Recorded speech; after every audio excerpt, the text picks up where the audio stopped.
Crazy because you just asked me about homosexuality. So my first time using a blade, right, was a guy cut into me. Told me I like what I see. I'm like, what the talking about? And I see him looking me up and down, so I just straight get out the shower, don't risk off nothing. And in my mind, I'm thinking like, man, what am I gonna do? So I'm like, this dude is a big guy, man. And I'm a little dude, young, just came in. Went too far, right? We're going to clash because you're not going to stay on the same compound as me. We're going to get in a fight and you have to go to another prison or another level or stay in a hole, or I'm going to have to go to another prison, another level, and stay in a hole. Once we go too far, verbally, I'm not going to let you get me. And let me tell you why. So one day, I got a brother man named Smith Bay. Smith Bay doing about 50 years for armed robbery. Tax that boy. So he get into it with a blood over what, I don't know. I remember I said, what's up to old Leroy one day, right? I said, hey, what's up with you? He said, waiting to die? Damn. You feel like that? You must got a net, huh? I'm like, yeah. That's a hard pill to swallow. You like, I already don't swallow it. I don't even have a want to be in the world no more. I don't even have a want for regular desires no more. I don't have a want to go to a fast food restaurant, old McDonald's, or so on and so forth. I don't have a want for it no more. It is what it is. I'm here for the rest of my life. But make sure you do something with the opportunity that you get. And I had asked him, I said, man, how long you been down? I think he said like 1975. What? He just sitting there waiting to die. Nothing else, no goals, no desires, no more family. I'm waiting to die. Think before you start getting out here in these streets for real, for real. But it was macaroni noise. It was very abnormal, man. It was hella weird. And the next day I had a question him about it. Like, hey, bro, like last night, dog, I heard some shit up there. Like, what's going on, bro? You over there cooking me, dog? Like that's a no, dog. You gotta, like, you know what I mean? She's like, no, bro, no.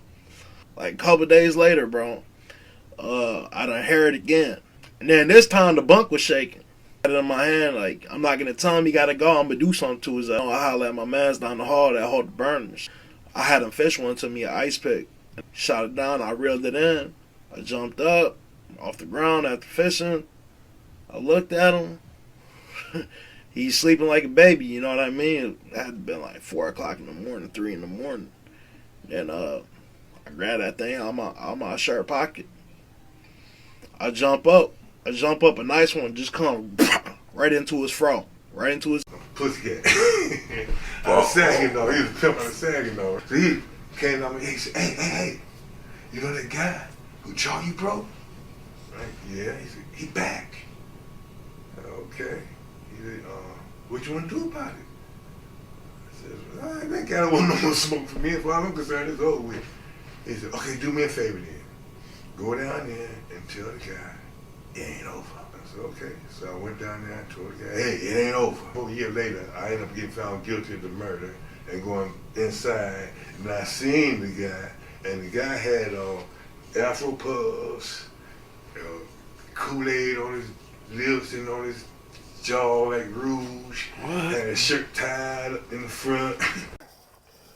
If you was at Chippewa, you know who GL is. We're not going to say his full name because I might run into that guy again. I never say never. But look, he come outside, right? He like, man, the administration keep messing with me. Like, why? He like, they won't send me no more bunkies. My last 3 bunkies told on me. I think white boys don't like me or something like that, man. They racist, bro. They keep trying to put me back on this, investigate me to put me back on this homosexual predator list. In my head, I paused for a second. I think real fast. I want to tell him, your last 3 bunkies, homie, you touched inappropriately, you smacked them or hit them, took all their stuff, made them stay in the room for days, not able to talk to anybody. That's why they leaving, homie. That's why they leaving. He just didn't understand that, right? But you got natural life without parole. You never getting out. The damage prison done to you is irreversible. It's not on me to explain to you no more. I'm trying to go home because if you try me, I got to go all the way. A lot of these stories I be doing, I hope it scared the living hell out y'all. I hope you see what I'm saying very vividly, and it scared the living hell out you. For you guys, it's not tough. Haven't been living that street life. You want to get out here. You want to do dumb stuff, or you might want to drunk drive, or you might have a failure to pay child support. You might go to prison for the smallest thing. You never know, right? If you're not tough, you ain't willing to fight. There's some guys in there just sitting every day waiting for the ride-in bus, looking, making bids and bets on who gonna have you, or who gonna take this from you, or so on and so forth. I personally seen with my own eyes guys walk up to people, grab a handful, kiss them, you mine. And guys don't do nothing back, but it's the reality of it. And nobody say nothing, because you can't tell a man with natural life how to jail. My biggest prison reality check was the story I told you about, where those that group of predators was preying on this young white kid or whatever, and they was playing these little manipulation tactics. Oh, you owe him, now you owe him. Oh, now the interest on this and that. So they was just trying to get him up out of you know what, right? And they were doing it so blatantly and loud sometimes, and then they was getting him to the point where, like, now he's okay. Well, I'll do that to get rid of this, that, and this and that. And I go to somebody I was affiliated with. I said, bro, you don't hear what's going on over there, so on and so forth. Like, they saying this out loud, bro. Like, nobody's around. Right before, every time before we go to dinner, they pressing up on him. Like, you don't find that disrespectful? I'm gonna say something to him. Go grab it. What's his name, just in case, because I'm gonna have to do my thing. He said, young blood, those are old school convicts. Those are not inmates. Those are not prisoners. That's how they jail. And who cares about this white boy? If he a punk, he should have came to prison. Mind your business. Prison, right? Day room. New ride-ins. Guys all out the window. When the new ride-ins come in, that means that's the new victims. That's the new hustle. That's the, you got to spot your enemy. You got to spot your new victim. If you're a predator, you praying, right? So this dude Los come in. They call him Lose, or I know Gilly Kid, and it's not from Gilly Kid, but real name Beyonce, or not real name, but nickname Beyonce. Beyonce coming in the day room, straight in the day room. Go to his room, drop off the stuff, or go in her room, drop off the stuff. Got to be politically correct. Go in the room, drop off the stuff. Come to the day room. Like, look, I seen all y'all looking out the window. I know how this go. This ain't my first rodeo. I ain't your regular woman in the men's prison. You try me, you out of there. You better ask about me. But other than that, y'all better put y'all bids in and pay me to be with y'all, because I'm a bad one. The type of people you should avoid in prison. All of them, really. But specifically these people. The one is super, super gang banged out. Like, he a blood and he block out every C word. You ask him what he doing. He say, I'm just bulling blood, eating chocolate book, he's buzzing.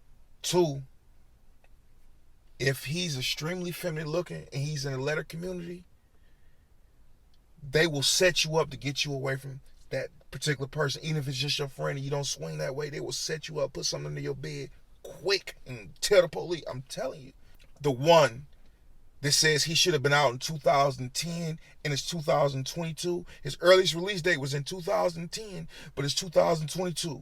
You know he got some crazy problems. The one that doesn't even know you, but want to share everything with you and give you stuff for free, you avoid them. The super religious one. Oh, you shouldn't be watching wrestling, brother. It's violent.